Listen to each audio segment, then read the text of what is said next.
نحمده ونصلي على رسوله الكريم اما بعد فاعوذ بالله من الشيطان الرجيم بسم الله الرحمن الرحيم رب اشرح لي صدري ويسر لي امري واحلل عقدة من لساني يفقهوا قولي۔ اللہ سبحانہ وتعالی ہم سب پر بڑا ہی مہربان ہے۔ اس نے ہمیں پیدا کیا اور ہمارے ساتھ طرح طرح کی ضروریات لگا دی اور پھر ان ضروریات کو پورا کرنے کا انتظام بھی کیا۔ اس کائنات میں کوئی بھی مخلوق ایسی نہیں کہ جسے اس نے پیدا کر کے چھوڑ دیا اور پھر اس کی ضروریات پوری نہ کی ہوں۔ انسان کو بھوک لگتی ہے تو اس زمین سے طرح طرح کے کھانے نکال کر غلہ، گندم، پھل، طرح طرح کے میوے، مختلف طرح کے درخت، کھیتیاں، فصلیں، بوٹیاں، طرح طرح کی چیزیں اس نے پیدا کی، جن میں نہ صرف یہ کہ ضروریات ہیں بلکہ انسان کے لیے ذائقے کا اہتمام بھی ہے۔ اور جو بھی زمین پر جاندار چلتا پھرتا ہے، رینگتا ہے، ہر ایک کے لیے رزق کا سامان موجود ہے۔ پھر اسی طرح انسان کے ساتھ اس کی خواہشات بھی رکھی۔ ان خواہشات میں ہر انسان کی خواہش ہوتی ہے کہ اس کی زندگی کا کوئی ساتھی ہو، اس کا کوئی کمپینین ہو، اس سے کوئی محبت کرنے والا ہو، وہ کسی سے محبت کرے، کیونکہ یہ اس کی ایک فطری ضرورت ہے۔ اس کے لیے اللہ سبحانہ وتعالیٰ نے خود انسان میں سے اور پھر باقی تمام چیزوں میں سے اس کے جوڑے پیدا کیے، ہر چیز کا جوڑا بنایا اور خود اسی کی ذات میں سے بنایا، یعنی اسی کی نسل میں سے۔ اللہ سبحانہ وتعالیٰ نے پھر انسان کو صرف جانوروں کی طرح خواہشات پوری کرنے کے لیے چھوڑ نہیں دیا، بلکہ ان کو ایک ضابطۂ حیات دیا، ان کی رہنمائی کی، خواہ کھانے پینے کا معاملہ ہو یا شادی بیاہ کا معاملہ ہو، پورے اصول، ضابطے، قاعدے، ہر چیز بتائی کہ کس میں انسان کی بھلائی ہے اور کون سی چیز انسان کے لیے نقصان دہ ہے۔ یہ سراسر اس کی رحمتیں ہیں۔ اب یہ ہم پر لازم آتا ہے کہ جس طرح ہم اپنی جسمانی ضروریات پوری کرنے کے لیے بھاگ دوڑ کرتے ہیں، اسی طرح زندگی کیسے گزارنی ہے، کیا چیز ہمارے فائدے کی ہے، کیا نقصان کی ہے، ہمارے پیدا کرنے والے نے ہمیں مختلف کاموں میں کیسی رہنمائی دی ہے، اس کے لیے بھی ہمیں بھاگ دوڑ کرنے کی ضرورت ہے، اس کے لیے بھی کوشش کرنے کی ضرورت ہے۔ جیسے ہماری غذا کو زمین سے نکالا، ہماری ہدایت کو آسمان سے بھیجا، دونوں ہی چیزیں موجود ہیں۔ یہ الگ بات ہے کہ ہم جسمانی تقاضوں کو فوقیت دیتے ہیں، اہمیت دیتے ہیں، اور ان کو پورا کرنے کے لیے ہم دن رات محنت کرتے ہیں، کوشش کرتے ہیں، لیکن روح کے تقاضے پورے کرنے کے لیے اور اپنی آخری زندگی کو بہتر بنانے کے لیے جو آسمانی ہدایت اور رہنمائی اللہ تعالیٰ نے بھیجی ہے، اس کے لیے ہم اس حد تک کوشش نہیں کرتے جیسے کہ کرنی چاہیے۔ تو بہرحال اس تمہید کا مدعا یہ ہے کہ آج کی اس مجلس کا اہتمام اس غرض سے کیا گیا ہے کہ ہم شادی کے موقع پر اپنے لیے کچھ ایسی چیزوں کو سامنے رکھیں کہ جو ہمارا رب ہم سے چاہتا ہے، اور یہ صرف نئے شادی شدہ جوڑے کے لیے نہیں بلکہ ہم سب کے لیے کسی نہ کسی طرح فائدہ مند ہے۔ اس مجلس میں بیٹھے ہوئے آڈینس کچھ ایسے ہیں کہ جو زندگی کی کئی بہاریں دیکھ چکے ہیں، شادی ہوئی، بچے پیدا ہوئے، پھر بچوں کی، پھر بچوں کے بچوں کی، ماشاءاللہ بہت کچھ دیکھ چکے ہیں زندگی میں۔ اسی طرح کچھ لوگ ایسے ہیں کہ جو کچھ ہی عرصہ پہلے اس تجربے سے گزرے ہیں، کچھ ایسے ہیں کہ جو اب گزر رہے ہیں اور کچھ آئندہ گزرنے والے ہیں، کچھ ایسے ہیں کہ جو ماں باپ کے روپ میں موجود ہیں اور کچھ بیوی کے روپ میں اور کچھ آئندہ بیوی بننے کے۔ ان تمام مواقع پر ہمیں کیا کرنا چاہیے؟ ایک ساس کے روپ میں، ایک ماں کے روپ میں، ایک بیٹی کے روپ میں، ایک بہو کے روپ میں ہم سب پر کیا ذمہ داریاں عائد ہوتی ہیں، ان کے بارے میں ہمارا دین ہمیں کیا بتاتا ہے، یہ ہمیں معلوم ہونا چاہیے۔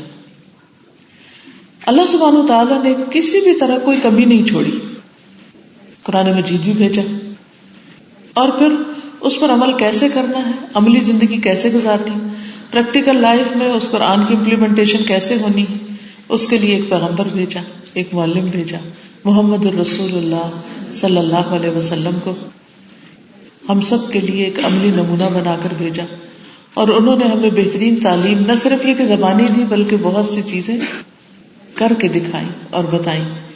اگر ہم ان چیزوں کی پیروی کریں تو یقیناً ہمارے لیے کامیابی ہی کامیابی ہے.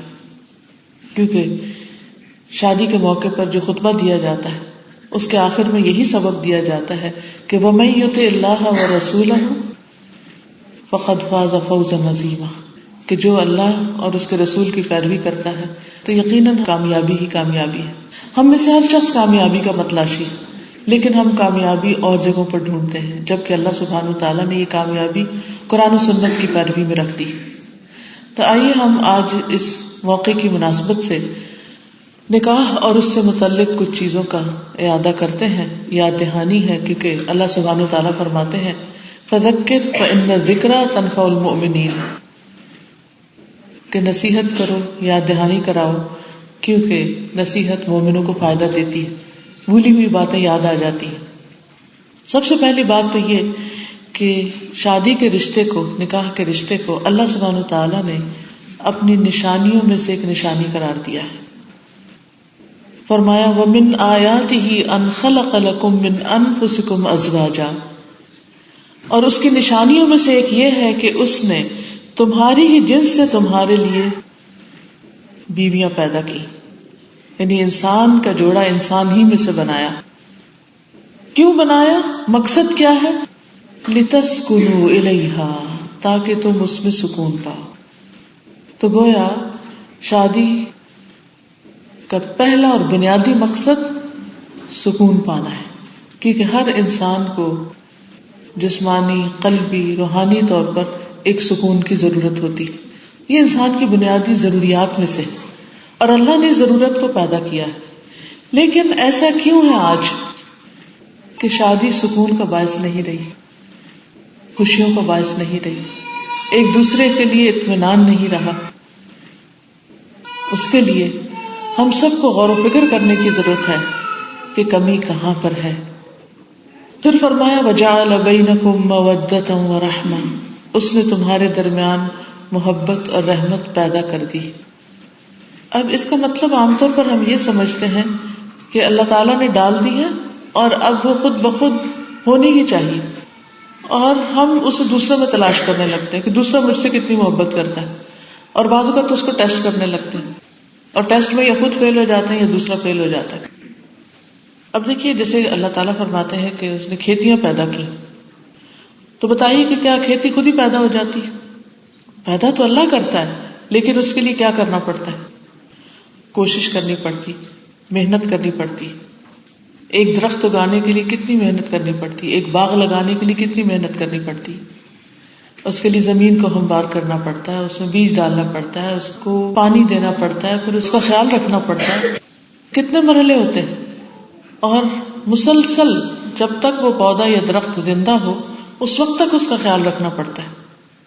اب اللہ تعالیٰ نے مرد اور عورت کے درمیان ایک جنسی کشش بھی رکھی ہے، محبت کا جذبہ بھی ڈالا ہے، لیکن اس محبت کو پنپنے کے لیے، اس محبت کو باقی رکھنے کے لیے محنت اور کوشش کرنی پڑتی ہے، اور ایک دوسرے کے ساتھ نبھانے کے لیے بہت سی قربانیاں کرنی پڑتی ہے. جیسے ایک درخت سے پھل حاصل کرنے کے لیے، ایک کھیتی سے فصل حاصل کرنے کے لیے محنت کرنی پڑتی ہے، اور کتنے ہی مرحلوں میں محنت کرنی پڑتی ہے، اسی طرح ان ریلیشنز کو اچھا رکھنے کے لیے دونوں کو محنت کرنی پڑتی ہے، شوہر اور بیوی. وہ کیوں؟ اس لیے کہ کوئی بھی ریلیشن یک طرفہ نہیں ہوتا، ون سائیڈڈ نہیں ہوتا، یعنی ہر ریلیشن دو طرفہ ہوتا ہے. کوئی بھی محبت یک طرفہ طور پر باقی نہیں رہتی، پنپتی نہیں. بالکل ایسے ہی جیسے ایک درخت کو اگانے کے لیے صرف بیج ہی کافی نہیں ہوتا، پانی بھی چاہیے ہوتا ہے. صرف پانی نہیں بلکہ دھوپ بھی چاہیے ہوتی ہے، روشنی بھی چاہیے ہوتی ہے، اور پھر اس کو وقتاً فوقتاً دیکھنے کی ضرورت ہوتی ہے کہ کیا کہیں کوئی جڑوں میں کچھ بیماری تو نہیں لگ گئی، کوئی کیڑا تو نہیں لگ گیا، کوئی باہر کے ایلیمنٹ ایسے تو نہیں کہ جو آ کے اس کو نقصان دے رہے ہوں. تو اسی طرح یہ نہیں کہ ایک دفعہ شادی ہوئی، اللہ نے دل میں محبت ڈالی اور پھر انسان اس کے بارے میں لاپرواہ ہو جائے، کیئر نہ کرے اور اس کو فار گرانٹیڈ لے کہ یہ تو ہونی ہی چاہیے اور زبردستی کسی دوسرے سے محبت حاصل کرنے کی کوشش کی جائے. تو ایسا نہیں ہوتا. جیسے ایک درخت اگانے کے لیے اندرونی اور بیرونی دونوں طرح کی قوتیں ملتی ہیں. کچھ غذا زمین سے درخت لیتا ہے اور کچھ باہر سے آتی ہے، کچھ سورج ہوا سے آتی ہے اور کچھ زمین کے اندر سے. حتیٰ کہ درخت کی جو سبز رنگ ہے وہ بھی آپ کو معلوم ہے کہ جب تک سورج کی روشنی نہ ہو تو وہ نہیں ہو سکتا. یہ ساری کائنات میں غور و فکر ہمیں بہت کچھ سکھاتا ہے اور ہمیں ان نشانیوں سے بھی سیکھنا ہے. اور اللہ سبحانہ وتعالیٰ نے ہمیں جو تعلیم دی ہے قرآن مجید کی شکل میں اس سے بھی سیکھنا ہے. کیونکہ اللہ تعالیٰ فرماتے ہیں ان فی ذلک لآیات لقوم یتفکرون، بے شک اس میں بہت نشانیاں ہیں ان لوگوں کے لیے جو غور و فکر کرتے ہیں. تو ہمیں غور و فکر کرنا ہے کہ باقی سب چیزیں کس طرح کام کر رہی ہیں اور ہمیں اپنے ریلیشن شپس پر کس طرح کام کرنا ہے اور ان کو کس طرح بہتر کرنا ہے. سب سے پہلی بات تو یہ کہ یہ یاد رکھیے کہ اللہ سبحانہ تعالیٰ نے انسان کو پیدا کر کے اس کے اندر محبت کا جذبہ بھی پیدا کیا اور محبت کی طلب بھی رکھی اور محبت دینے کی قوت بھی رکھی، لیکن اس کے ساتھ ساتھ کچھ حدود رکھی، باؤنڈریز رکھی کہ اس کے اندر، کیونکہ کوئی بھی چیز جب اپنی باؤنڈریز سے باہر نکل جاتی ہے تو فساد پیدا ہو جاتا ہے. بالکل اسی طرح جیسے آپ نے دیکھا ہوگا کہ پانی اگر حد کے اندر رہے تو وہ فائدے کا ہے، لیکن حدوں سے باہر نکل جائے تو سیلاب آ جاتے. محبت کا جذبہ بھی اگر حدوں کے اندر رہے تو بہت خوبصورت جذبہ ہے، لیکن اگر حدوں سے باہر نکل جائے تو فساد اور تباہی پھیلاتا ہے. پچھلے دنوں ویلنٹائن گزری اور اس میں آپ نے دیکھا ہوگا کہ چھوٹے بچوں سے لے کر بڑے بوڑھوں تک سب کو محبت کا ایک نیا مطلب سکھا دیا گیا ہے جس کا ہمارے دین میں کوئی بھی کانسیپٹ نہیں ہے، جس کی کوئی اصل اور بنیاد ہے ہی نہیں. مجھے پتا چلا کہ ایک اسکول میں مونٹیسری کے بچے، بالکل چھوٹے چھوٹے بچے، ان سے کہا گیا کہ آپ کوئی نہ کوئی گفٹ لے کر آئے اور کلاس میں جو آپ کو اچھا لگتا ہے اس کو آپ دیں. اب آپ کو پتا ہے کہ ہمارے ہاں تو بچپن سے ہی تعلیم جو ہے وہ کو ایجوکیشن ہے، اور اگر چھوٹے بچے جن کو ابھی محبت کا مطلب بھی نہیں پتا، ان کو اگر ہم یہ تربیت دے رہے ہیں، وہیں سے ہم ان کے ذہن مست کر رہے ہیں، تو بڑے ہو کر کیا ہوگا. پھر اسی طرح یہ محبت کا رشتہ شادی کے دائرے میں ہو تو یہ بھی باعث اجر ہے. جیسے نبی صلی اللہ علیہ وسلم نے حضرت خدیجہ کے بارے میں فرمایا تھا کہ رزقت حبھا، مجھے اس کی محبت کا رزق دیا گیا ہے، یعنی میں اس کو بھلا نہیں سکتا. وہ فوت بھی ہوگی تو آپ ان کو یاد کرتے تھے، کیونکہ حضرت عائشہ کو بعض اوقات اس پہ بہت ہوتا تھا کہ آپ ان کا اتنا ذکر کیوں کرتے ہیں. جب کوئی بکری وغیرہ ذبح کرتے تو ان کی سہیلیوں کو گوشت بھیجا کرتے تھے. لیکن یہ چیزیں اللہ سبحانہ تعالیٰ نے انسانوں کے دلوں کے اندر ڈالی اور کوئی کسی کی محبت کو اس طرح چھین کے نکال نہیں سکتا. ہاں، یہ انسان کا اپنا ظلم ہوتا ہے کہ وہ ایسے کام کرتا ہے کہ جس کی وجہ سے بڑی بڑی محبتیں اپنی موت آپ مر جاتی ہیں. جب ان کو پانی نہیں ملتا، غذا نہیں ملتی، وہ پنپتی نہیں، ان کے اندر محنت اور کوشش نہیں ہوتی. تو سب سے پہلی چیز یہ کہ اسلام محبت کے خلاف نہیں ہے، لیکن محبت کو چینلائز کرتا ہے، اور اس کے لیے سب سے بہترین طریقہ نکاح کا طریقہ رکھا گیا ہے. رسول اللہ صلی اللہ علیہ وسلم نے فرمایا جب کوئی شخص نکاح کر لیتا ہے تو اپنا آدھا دین مکمل کر لیتا ہے. لہذا اسے چاہیے کہ باقی آدھے دین کے بارے میں اللہ سے ڈرتا رہے. گویا نکاح ایک عبادت ہے، دین کو مکمل کرنے کا ذریعہ ہے، باعث اجر ہے. بظاہر دیکھنے میں یہ صرف دنیا کا کام نظر آتا ہے، لیکن اسلام میں شادی کرنے پر بھی اجر اور ثواب ہے. اسی بارے میں ایک شخص سے آپ صلی اللہ علیہ وسلم نے فرمایا کہ تمہارا اپنی بیوی کے پاس آنا بھی صدقہ ہے، یعنی کہ وہ بھی ایک اجر کا باعث ہے. یعنی ہسبینڈ وائف کا جو فزیکل ریلیشن شپ ہے اس میں بھی اجر بتایا گیا. تو لوگ بڑے حیران ہوئے کہ یہ تو پیورلی ایک دنیا کا کام ہے اور ایک خواہش کو پورا کرنا ہے، اس میں کیا ثواب ہے. تو آپ نے فرمایا اگر کوئی تم میں سے حرام طریقے سے یہ کام کرے تو کیا اس کو گناہ نہیں؟ تو اگر حرام میں گناہ ہے تو حلال میں اجر اور ثواب ہے، لیکن ہمارے ہاں عام طور پر اس کا کانسیپٹ نہیں ہے، اس لیے اس میں کوئی ایسی نیت اور کوئی ایسا خیال بھی نہیں ہوتا۔ پھر آپ دیکھیے کہ آپ صلی اللہ علیہ وسلم نے یہ بھی فرمایا کہ جو شخص اللہ کے لیے کچھ دیتا ہے، اللہ کی رضا کے لیے روکتا ہے، اللہ کے لیے محبت کرتا ہے، اللہ کے لیے بغض رکھتا ہے اور اللہ کی رضا کے لیے نکاح کرتا ہے، وہ اپنا دین مکمل کر لیتا ہے۔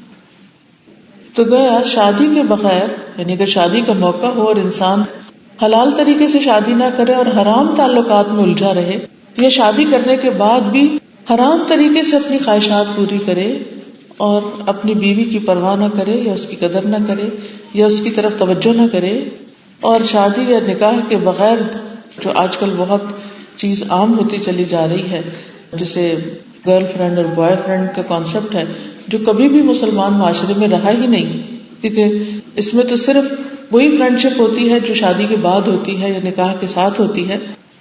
تو اس چیز کی وجہ سے جو معاشرے میں فساد اور انارکی پھیل رہی اور جس قدر طلاقیں عام ہو رہی ہیں اور جس قدر گھروں کے اندر بے چینی اور پریشانی ہے اور جس قدر لوگوں کے اندر غم اور غصہ اور فرسٹریشن ہے، یہ ایک طوفان سے کم نہیں۔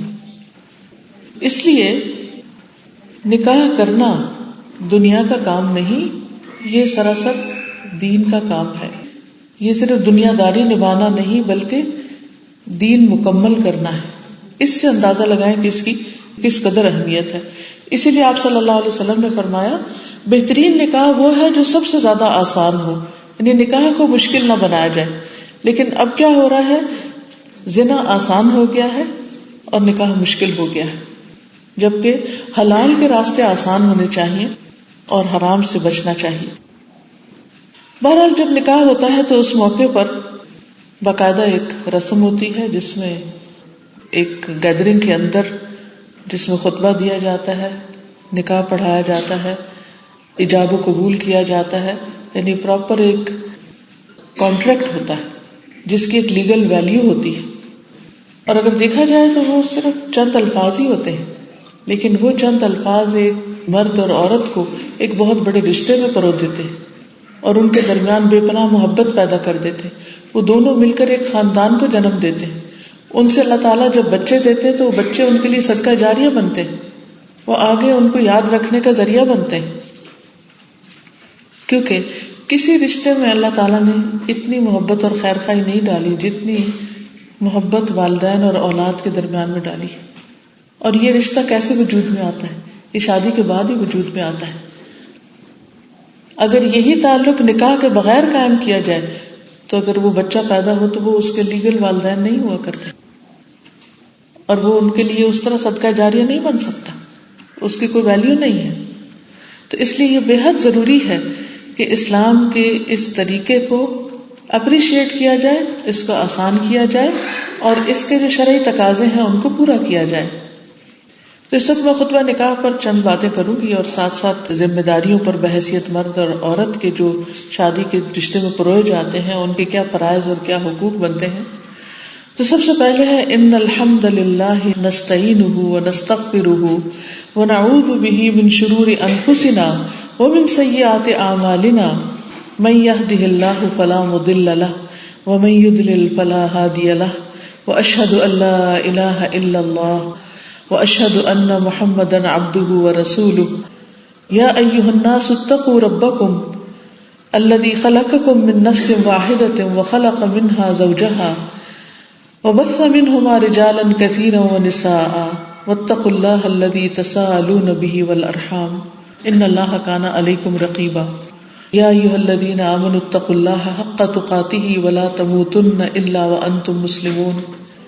پھر ہے یا ایھا الذین آمنوا اتقوا اللہ وقولوا قولا سدیدا یصلح لکم اعمالکم ویغفر لکم ذنوبکم ومن یطع اللہ ورسولہ فقد فاز فوزا عظیما۔ تمام تعریف اللہ کے لیے ہے، ہم اس سے مدد چاہتے ہیں اور اس سے اپنے گناہوں کی معافی چاہتے ہیں۔ ہم اپنے نفس کے شر اور اعمال سے اپنے آپ کو بچانے کے لیے اللہ کی پناہ میں دیتے ہیں۔ جس کو اللہ نے سیدھی راہ دکھائی اس کو گمراہ کرنے والا کوئی نہیں۔ اور جسے اللہ تعالیٰ بھٹکا دے اسے سیدھی راہ کوئی نہیں دکھا سکتا. اور میں گواہی دیتا ہوں کہ محمد صلی اللہ علیہ وسلم اللہ کے بندے اور اس کے رسول ہیں. اے ایمان والو اللہ سے ڈرو جیسا کہ ڈرنے کا حق ہے. اور پھر اے لوگو اللہ سے ڈرو، اے لوگو اللہ سے ڈرو جس نے تم کو ایک جان سے پیدا کیا اور اس جان سے اس کا جوڑا بنایا، اور پھر ان دونوں سے بہت سے مرد اور عورتیں دنیا میں پھیلا دیے.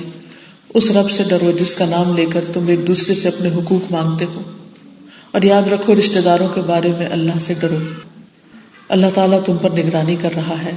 اے ایمان والو اللہ سے ڈرو اور انصاف کی بات کہو، سیدھی بات کرو. وہ تمہارے کاموں کو درست کر دے گا، تمہارے گناہ معاف کر دے گا. اور جس نے اللہ اور اس کے رسول کی اطاعت کی بے شک اس نے بہت بڑی کامیابی حاصل کی. تو سب سے پہلی بات یہ کہ یہ خطبہ عام طور پر جب نکاح پڑھا جا رہا ہوتا ہے اس وقت پڑھا جاتا ہے، لیکن صرف عربی میں پڑھا جاتا ہے اور پھر خواتین کو عموماً سنائی بھی نہیں دیتا. حالانکہ شادی صرف مردوں کی نہیں ہوتی، مرد اور عورت دونوں کی ہوتی. تو اس لیے بہت اہم ہے یہ بات کہ ہم خواتین بھی اس خطبے کے میننگ کو سمجھتے ہوں کہ اس موقع پر کیا خاص بات یا کیا خاص میسج دیا جا رہا ہے. سب سے پہلی بات یہاں پر اللہ سبحانہ و تعالیٰ کی حمد و ثنا کی گئی کہ ساری تعریف اللہ کی ہے، سارا شکر اللہ کا ہے. وہ کس لیے؟ اس لیے کہ یہ خوشی کا موقع اور یہ نعمت اللہ سبحانہ و تعالیٰ ہی دے تو حاصل ہوتی ہے. آپ دیکھیے کہ کتنے لوگ ہیں جو جائز طریقے سے شادی کرنا چاہتے ہیں لیکن ان کے لیے کوئی اچھا رشتہ موجود نہیں. ماں باپ دنوں انتظار کرتے ہیں، پھر اس کے بعد رشتہ آتا ہے، پھر کتنے ہی مرحلے ہوتے ہیں. کبھی وہ لگتا ہوگا نہیں اور کبھی وہ لگتا ہے کہ بس کل ہو جائے گا. کرتے کرتے کتنے مرحلوں کے بعد رشتہ ہوتا ہے، پھر رشتہ ہونے کے بعد شادی کی تاریخ مقرر کی جاتی، پھر آخرکار وہ دن آتا ہے جو خوشیوں کا دن ہوتا ہے. صرف لڑکے لڑکی کے لیے نہیں بلکہ سارے خاندان کے لیے، دوستوں کے لیے، سب انتظار میں ہوتے ہیں اور جو بھی سنتا ہے حقیقت میں خوش ہو جاتا ہے. تو جب یہ خوشی ملے تو انسان کو کیا کرنا چاہیے؟ اللہ تیرا شکر ہے، کیونکہ ساری نعمتیں ہمیں اللہ تعالیٰ ہی کی طرف سے ملی ہیں. اللہ تعالیٰ فرماتے ہیں وَمَا بِكُم مِّن نِّعْمَةٍ فَمِنَ اللَّهِ، تمہارے پاس کوئی بھی جو نعمت ہے وہ اللہ تعالیٰ کی طرف سے ہے. کوئی بھی نعمت، سوچئے کیا کچھ ہے ہمارے پاس، وہ سب کچھ اللہ کا دیا ہوا ہے. پھر ہم دیکھتے ہیں کہ حضرت انس کہتے ہیں کہ جب اللہ تعالیٰ نے آدم علیہ السلام میں روح پھونکی اور روح جب ان کے سر تک پہنچی تو انہوں نے چھینک ماری اور کہا الحمدللہ رب العالمین. تو اللہ تعالیٰ نے فرمایا یرحمک اللہ، کہ اللہ تم پر رحم کرے. تو اس سے یہ پتہ چلتا ہے کہ پہلے لفظ جو آدم علیہ السلام یعنی پہلے انسان نے بولے تھے وہ الحمدللہ تھے. اور پھر آپ دیکھیں قرآن مجید میں جو پہلے لفظ آتے ہیں، بسم اللہ تو ہر سورت کے شروع میں ہی آتی ہے، لیکن سورت الفاتحہ جس سے شروع ہوتی ہے وہ بھی کیا ہے؟ الحمدللہ، اللہ تیرا شکر ہے. حقیقت یہ ہے کہ انسان ساری زندگی میں الحمدللہ کہتا رہے تو ان نعمتوں کا شکر ادا نہیں کر سکتا جو انسان کے پاس ہے، کیونکہ اللہ تعالیٰ فرماتے ہیں وَإِن تَعُدُّوا نِعْمَتَ اللَّهِ لَا تُحْصُوهَا، اگر تم اللہ کی نعمتوں کو گننا چاہو تو گن نہیں سکتے، کاؤنٹ نہیں کر سکتے. کاؤنٹ لیس بلیسنگ ہے تمہارے پاس. اور پھر سب سے افضل شکر جو ہے وہ الحمدللہ ہی ہے. قیامت کے دن جو کہ ایک بہت طویل دن ہوگا، بہت لمبا، بہت انتظار کا، اور اس میں ہر طرح کی مخلوق ہوگی. اس وقت بھی اگر آپ پلانٹ ارتھ پہ دیکھیں تو کس کس قسم کے لوگ ہیں، کوئی کالے ہیں، کوئی گورے ہیں. کبھی آپ حج پہ گئے ہوں یا عمرے پہ گئے ہوں تو آپ نے دیکھا ہوگا حرم میں، عرفات میں، مینا میں ہر رنگ، نسل، شکل کے لوگ ملتے ہیں آپ کو. پتہ نہیں کہاں سے آئے ہوتے ہیں اور پھر واپس چلے جاتے ہیں. اور میڈیا کے اس دور میں کسی بھی چیز کو دیکھنا کچھ مشکل نہیں. دن رات ہم ایسے نظارے دیکھتے رہتے ہیں. بالکل بلیک پیپل جو ہیں وہ ان کے گروہ یا کثرت سے ان کو دیکھنا شاید ہمارے ملکوں میں ممکن نہ ہو، لیکن اب حج آسان ہو گیا، بہت سے لوگ جاتے ہیں اور یہ سارے نظارے دیکھتے ہیں. پھر آپ دیکھیے دنیا میں کچھ لوگ امیر ہیں، کچھ غریب ہیں، کچھ پڑھے لکھے ہیں، کچھ ان پڑھ ہیں، کوئی مرد ہے، کوئی عورت ہے، کسی کی ویلیو کچھ ہے، کسی کی پسند کچھ، کسی کی کچھ. اور ہر ایک دوڑ میں بھی ہے کہ وہ دوسروں سے آگے نکل جائے، وہ دوسروں سے بہتر ہو جائے. لیکن کوئی فیصلہ نہیں کر سکتا. کسی کا نام Guinness book of world record میں لکھا جا رہا ہے, کوئی کہیں ٹاپ کر رہا ہے, کوئی کسی چیز میں آگے بڑھ رہا ہے, کوئی کسی ایک فیلڈ میں, کوئی دوسرے فیلڈ میں. لیکن حقیقت یہ ہے کہ اصل میں افضل اور ٹاپ پر اور نمبر 1 وہ ہے کہ جو قیامت کے دن سب سے اوپر ہوگا, جب اول اور آخر سب انسان جمع ہوں گے. اور آپ کو پتا ہے وہاں سب سے افضل لوگ کون ہوں گے, سب سے ٹاپ پر کون لوگ ہوں گے؟ ابھی تو کہتے ہیں نا ورلڈ کلاس اور ٹاپ کلاس, وہاں پر کون ہوں گے؟ کیا آپ جاننا چاہیں گے؟ وہاں وہ لوگ ہوں گے جو دنیا میں سب سے زیادہ شکر گزار ہوں گے, جو سب سے زیادہ اللہ کی تعریف کرنے والے ہوں گے.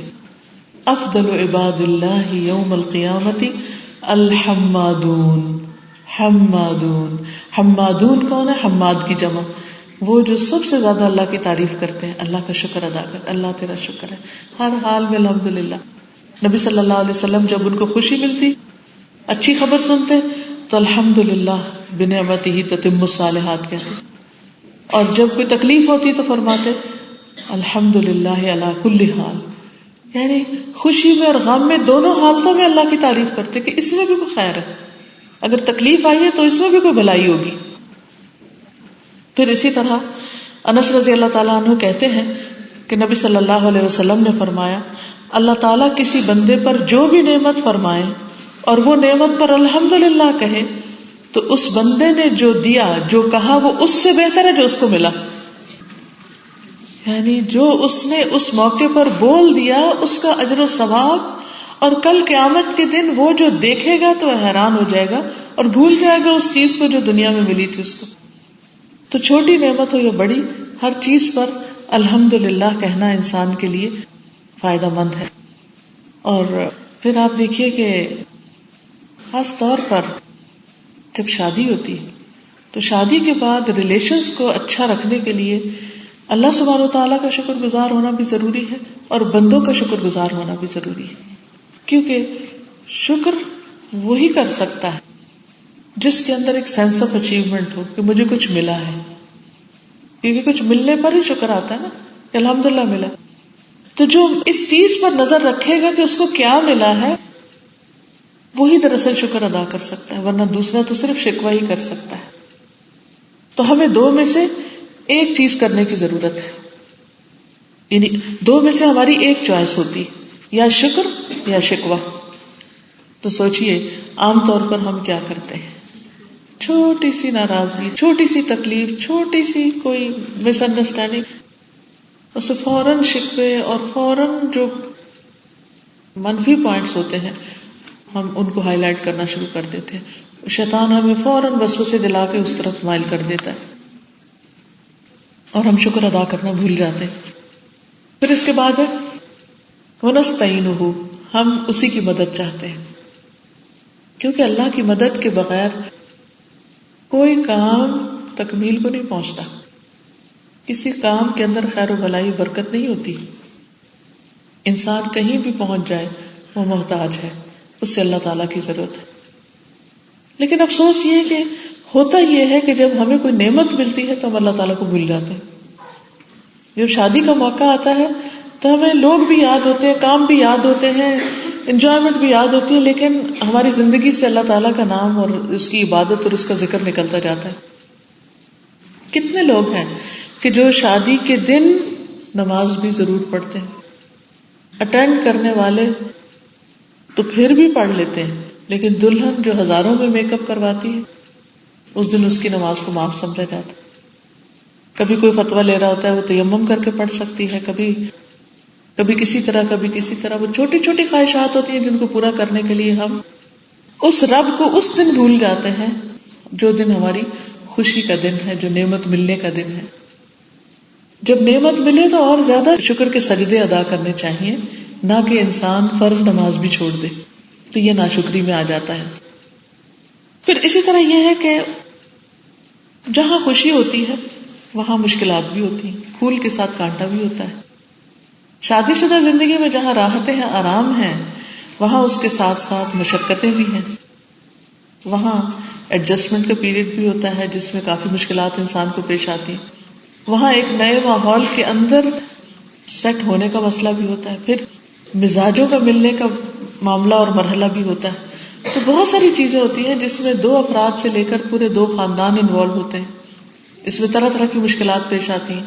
تو ایسے میں کیا کرنا چاہیے؟ چھوٹی مشکل پیش آئی یا بڑی، فوراً اللہ کی طرف رجوع کرنا چاہیے. کوئی چیز مرضی کے خلاف ہو، پسند کے خلاف ہو، فوراً اللہ کی طرف رجوع کرنے کی ضرورت ہے. وَنَسْتَعِينُهُ، ہم اسی سے مدد مانگتے ہیں. اللہ تیری مدد چاہیے. ویسے تو ہم ہر نماز میں بھی کہتے ہیں إِيَّاكَ نَعْبُدُ وَإِيَّاكَ نَسْتَعِينُ، صرف تیری ہم عبادت کرتے ہیں اور صرف تجھ سے ہم مدد چاہتے ہیں. لیکن ایک حدیث ہے ابن عباس سے مروی ہے، خاص طور پر اس میں اللہ کی مدد کی بات کی گئی ہے. ایک دن وہ رسول اللہ صلی اللہ علیہ وسلم کے پیچھے سوار تھے، تو آپ نے ان سے فرمایا کہ اے لڑکے، میں تمہیں چند کلمات سکھا رہا ہوں، تمہیں انہیں یاد رکھنا. اور وہ کیا تھے کہ اللہ کے احکام کی حفاظت کرو، اللہ تعالیٰ تمہاری حفاظت کرتے. یعنی سیفٹی چاہتے ہو، سیکیورٹی چاہتے ہو تو اللہ تعالیٰ کے حکم کی حفاظت کرو، اپنی نمازوں کی حفاظت کرو.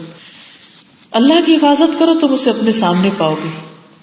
جب کسی سے مانگو تو اللہ سے مانگو، یعنی جب کچھ مانگو تو اللہ سے مانگو. پہلا خیال اس کا آنا چاہیے. جب مدد چاہو اللہ سے چاہو. جب بھی مدد چاہیے، کسی بھی قسم کی چاہیے، فوراً کہیں اللہ مجھے یہ چاہیے، تو میری ضرورت پوری کر. یعنی بندوں کی طرف دھیان رکھنے، بندوں سے لالچ رکھنے، بندوں کی طرف نگاہ اٹھا کر دیکھنے کی بجائے اللہ سبحانہ وتعالیٰ جو ہر وقت دن اور رات میں بندوں کی مدد پر قادر ہے، اس سے مدد مانگنی چاہیے. پھر اسی طرح یہ ہے کہ آپ نے فرمایا جان رکھو، اگر ساری دنیا مل کر بھی تمہیں فائدہ پہنچانا چاہے تو فائدہ نہیں دے سکتی سوائے اس کے جو اللہ نے تمہارے لیے لکھ دیا. اور سارے مل کر تمہیں کوئی نقصان دینا چاہے تو نقصان نہیں دے سکتے سوائے اس کے جو اللہ نے تمہارے لیے چاہا. قلم اٹھا لیے گئے، صحیفے خشک ہو گئے. پھر اسی طرح ایک قبیلہ تھا، اس کا ایک آدمی کہتا ہے کہ میں نے نبی صلی اللہ علیہ وسلم سے پوچھا کہ آپ لوگوں کو کس چیز کی دعوت دیتے ہیں، یعنی اسلام کی تعلیم کیا ہے؟ تو آپ نے فرمایا میں اس اللہ کی طرف دعوت دیتا ہوں جو ایک ہے، کہ جب تم پر کوئی مصیبت آتی ہے تو تم اسے پکارتے ہو تو وہ تمہاری مصیبت دور کر دیتا ہے. یعنی جب کوئی مشکل آتی ہے اور تم اس سے مدد مانگتے ہو تو وہ تمہاری مدد کرتا ہے. جب تم کسی بیابان اور جنگل میں راستہ بھول جاؤ اور اس سے دعا کرو تو وہ تمہیں واپس پہنچا دیتا ہے. یعنی مشکل سے مشکل زندگی کے پزل جو آ جاتے ہیں، انسان جن بھول بھلائیاں جن میں پھنس جاتا ہے، تو اللہ کی مدد سے وہ واپس اپنی اصل منزل تک پہنچ سکتا ہے. اور جب تم قحط سالی میں مبتلا ہوتے اور اللہ سے دعا کرتے ہو تو اللہ تعالیٰ تمہارے لیے بارش برساتا ہے اور تمہیں پیداوار ظاہر کر دیتا ہے. تو اس سے پتہ یہ چلتا ہے، نہیں پہلی چیز یہ ہے کہ جب شادی ہو تو ماں باپ بھی شکر گزار بنے اور بچے بھی شکر گزار بنے. اللہ تعالیٰ کے بھی شکر گزار ہوں اور بندوں کے بھی شکر گزار ہوں، کیونکہ اللہ تعالیٰ کا وعدہ ہے اگر تم نے شکر ادا کیا تو میں اور زیادہ نعمت عطا کروں گا. دوسری چیز یہ کہ جب کوئی مشکل پیش آئے، کوئی چیز ناگوار ہو، تو بھاگ کر پہلے ماں باپ کو بتانے کی بجائے اور دوستوں سے شکوے شکایت کرنے کی بجائے فوراً اللہ سے مدد مانگے. وَاسْتَعِينُوا بِالصَّبْرِ وَالصَّلَاةِ، صبر اور نماز کے ساتھ اللہ تعالیٰ سے دعائیں کی جائیں. پھر تیسری چیز وَنَسْتَغْفِرُهُ، ہم اس سے بخشش مانگتے ہیں، ہم اپنے گناہوں کی معافی چاہتے ہیں. سوال یہ پیدا ہوتا ہے کہ یہ تو خوشی کا موقع ہے اور اس میں گناہوں کی معافی کا کیا کام ہے؟ حقیقت یہ کہ انسان تو ساری زندگی غلطیاں کرتا رہتا ہے. ایک شادی کے موقع پر آپ دیکھیے کتنے ہی کام ایسے ہوتے ہیں جو اللہ کی مرضی کے خلاف ہم کر رہے ہوتے ہیں اور ہمیں پتہ بھی ہوتا ہے کہ یہ نافرمانی کا کام ہے، یہ نہیں کرنا چاہیے، لیکن پھر بھی کیے چلے جاتے ہیں. اور ویسے بھی یہ ہے کہ ہر انسان خطا کار ہے. نبی صلی اللہ علیہ وسلم نے فرمایا تھا کل ابن آدم خطاء، ہر آدم کا بچہ اس سے غلطی ہوتی ہے. آدم علیہ السلام خود بھول گئے تھے تو ان کے بچے بھی بھولتے ہیں. ہم سب بھول چوک کا شکار ہو جاتے ہیں. ہمیں کیا کرنا چاہیے کیا نہیں، ایٹ ٹائمز ہم کنفیوز ہو جاتے ہیں اور جو کرنا چاہیے وہ نہیں کرتے، جو نہیں کرنا چاہیے وہ کر جاتے ہیں. بعض اوقات اچانک ہمارے منہ سے کوئی بات نکلتی ہے جس سے دوسرا شخص ہرٹ ہو جاتا ہے. بعض اوقات ہم کسی سے وعدہ کر لیتے ہیں اور وعدہ کر کے بھول چکے ہوتے ہیں اور پورا ہی نہیں کرتے. کتنی باتیں جو ہم کہتے ہیں اور وہ کرتے نہیں. یعنی طرح طرح کی غلطیاں ہم میں موجود ہیں. اب ہم تو کیا کر کے بھول جاتے ہیں، لیکن وہ تو لکھی ہوئی ہوتی ہے نا. غلطی تو غلطی ہے چاہے بھولے. تو بعض اوقات ہمارے ہی گناہ ہوتے ہیں جو ہمارے آگے آ جاتے ہیں اور ہمارے لیے مشکلات کا باعث بن جاتے ہیں. تو اس لیے اس موقع پر اللہ تعالیٰ سے معافی بھی مانگنی چاہیے. وَنَسْتَغْفِرُهُ، ہم اس سے گناہوں کی معافی چاہتے ہیں، اور اللہ کے سوا کون ہے جو گناہ معاف کر سکتا ہے. وَمَن يَغْفِرُ الذُّنُوبَ إِلَّا اللَّهُ، اللہ کے سوا کون ہے جو معاف کرے. اور استغفار جو ہے اس میں دو چیزیں پائی جاتی ہیں. ایک ہے گناہوں کو ڈھانپ دینا، انسان کی خطاؤں کے اوپر پردہ پوشی کرنا. یعنی شادی سے پہلے اگر انسان سے کوئی غلطیاں ہوئی ہیں، گناہ ہوئے ہیں، کچھ بھی، تو اس موقع پر انسان اللہ سے معافی مانگ لے اور ایک نئی زندگی کا آغاز کرے. نستغفرہ، ہم اللہ سے چاہتے ہیں کہ وہ ہمارے عیب چھپا دے، غلطیوں کو چھپا دے. اور دوسرا معنی اس کا کیا ہے کہ اللہ تعالیٰ سزا نہ دے ان پر، کیونکہ جو بھی قانون توڑتا ہے اس کی پنشمنٹ تو ہوتی ہے.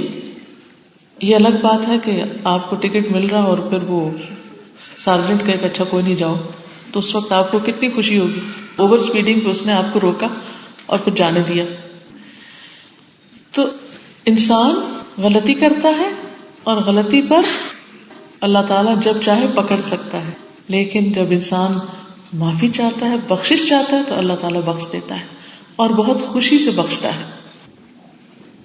نبی صلی اللہ علیہ وسلم نے فرمایا قیامت کے دن مومن اپنے رب کے قریب کیا جائے گا یہاں تک کہ اللہ اپنی ایک جانب اس پر رکھے گا، پھر اس سے گناہوں کا اقرار کروایا جائے گا. پھر اللہ تعالیٰ فرمائے گا کیا تو پہچانتا ہے؟ وہ عرض کرے گا اے رب میں پہچانتا ہوں. اس کی ساری غلطیاں جب دکھائی جائیں گی تو دیکھ کر انکار نہیں کر سکے گا. آپ سوچئے اس دن کیا ہوگا اگر دنیا میں کوئی لا کر ہمیں ایک کاغذ پکڑائے اور اس پر ہمارے صرف 1 مہینے کے غلط کام لکھے ہوئے ہوں تو ہمارا کیا حال ہوگا.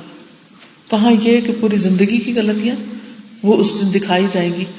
انسان یہ سوچے گا کہ اب تو میں ہلاک ہوا، اب تو میں کہیں بھی بھاگ کے نہیں جا سکتا. تو انسان ان کو مان جائے گا. تو اللہ تعالیٰ فرمائے گا جس طرح میں نے دنیا میں تیرے گناہوں پہ پردہ ڈالا آج بھی ڈال رہا ہوں، جیسے وہاں تجھے چھپایا آج بھی چھپا رہا ہوں. اور پھر اسے صرف اس کی نیکیوں کا اعمال نامہ دے دیا جائے گا. تو اللہ تعالیٰ کی رحمت سے نا امید نہیں ہونا چاہیے، لیکن اس کا یہ مطلب نہیں کہ جان بوجھ کے غلط کام کرنے چاہیے. جو ہو جائے ان پر معافی مانگتے رہنا چاہیے. اور پھر یہ کہ نبی صلی اللہ علیہ وسلم نے یہ بھی فرمایا کہ ایک آدمی گناہ کرتا ہے، کہتا کہ اللہ میرا گناہ معاف کر دے، یعنی غلطی ہوتی ہے اور پھر وہ غلطی کو نام لے کے کہتا ہے اللہ تو میری غلطی معاف کر دے. اللہ تعالیٰ فرماتا ہے میرے بندے نے گناہ کا کام کیا اور اسے علم ہے کہ اس کا کوئی رب بھی ہے جو گناہوں کو معاف کرتا ہے اور ان پر پکڑتا بھی ہے، تو میں نے اس کو معاف کر دیا، کیونکہ اس نے اپنے رب کو پہچان لیا کہ ہے جو وہ مجھے دیکھ رہا ہے اور ہے جو مجھے پکڑ سکتا ہے. تو اس لیے وہ اللہ تعالیٰ کی جناب میں پناہ لیتا ہے اور معافی مانگتا ہے تو اللہ تعالیٰ اس کو معاف کر دیتا ہے. اور پھر یہ کہ نبی صلی اللہ علیہ وسلم نے پچھلی قوموں میں سے ایک شخص کا واقعہ سنایا کہ وہ کہیں سے گزر رہا تھا تو وہاں اس نے دیکھا کہ کوئی کھوپڑی پڑی ہے خالی. ظاہر ہے کہ جب کبھی انسان ہڈیاں دیکھے یا کھوپڑی یا کوئی قبر دیکھے تو کتنی ایک دہشت سی طاری ہو جاتی ہے، تو انسان کو اپنی موت اور اپنے گناہ یاد آنے لگتے.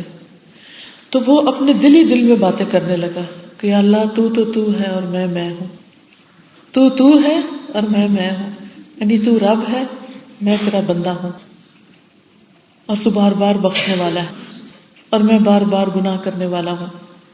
اور پھر یہ کہتے کہتے سجدے میں گر پڑا کہ اللہ میری غلطیاں ہیں، یہ میرے قصور ہیں. تو غیب سے آواز آئی کہ تم اپنا سر اٹھاؤ، اور پھر کیا آواز تھی کہ تو بار بار گناہ کرنے والا ہے اور میں بار بار بخشنے والا ہوں. اس نے اپنا سر اٹھایا اور اسے بخش دیا گیا. اس سے پتہ یہ چلتا ہے کہ انسان کو غلطی کرنے کے بعد اس کو دھونے میں دیر نہیں کرنی چاہیے اور پورے یقین اور توجہ کے ساتھ اللہ تعالیٰ سے غلطیوں کی معافی مانگنی چاہیے. اس میں آپ دیکھیے کہ یہ جو بات ہے کہ انسان کا جو احساس ہے کہ میں غلطی کرتا ہوں، ہم سب کو بھی سوچنا چاہیے کہ کیا ہمارے اندر یہ احساس موجود ہے کہ ہم غلطی کرتے ہیں. کیونکہ اکثر لوگ جب ان پر کوئی مشکل آتی ہے تو کہتے ہیں پتہ نہیں کون سے گناہ میں پکڑے گئے، میں نے کیا قصور کیا تھا، میری کیا غلطی تھی. یعنی ہمیں اپنی کوئی غلطی نظر ہی نہیں آتی. جبکہ اللہ تعالیٰ ہمیں کیا بتاتے ہیں کہ ہر انسان خطا کار ہے، اور ہمیں اگر غلطی نظر نہیں آتی تو ہم اس کو مانیں گے کب اور اس پر توبہ کب کریں گے، اور پھر معافی کیسے ہوگی؟ جب تک غلطی کا اعتراف نہ ہو تو غلطی پر معافی بھی نہیں ہوتی. لیکن اگر کوئی اعتراف کر لے اور معافی مانگے تو اللہ تعالیٰ فرماتے ہیں مجھے اپنی عزت اور جلال کی قسم، جب تک لوگ مجھ سے معافی مانگتے رہیں گے میں انہیں معاف کرتا رہوں گا.